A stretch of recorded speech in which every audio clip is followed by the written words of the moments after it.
ito po yung paggagawa namin ng maalat na itlog. Yan, lalagay tayo ng paminta para mas ano daw yung ano na, magmanti-mantika daw yung itlog maalat.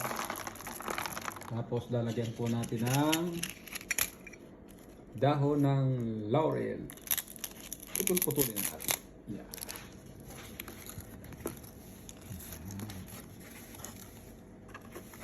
Alright. Para naka-ready na. Okay. Ayan, magsalita ka. Hintayin lang natin yung tubig.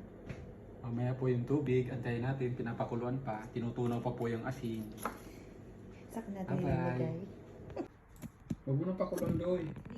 Basta final po na ng itlog na maalat. Ito na po yung tubig na tinunaw namin sa yung asin pa tinunaw pa sa tubig na pinainitan namin pero malamig na siya.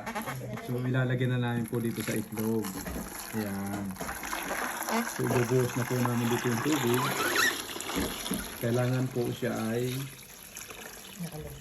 nakalubog at punong-puno ang tubig. Yan. Yan, kita nyo po namumula-mula ang sabaw. Yan. So kailangan meron tayong pang dagan dyan para lumubog lahat ang itlog. So, plastic. Oh.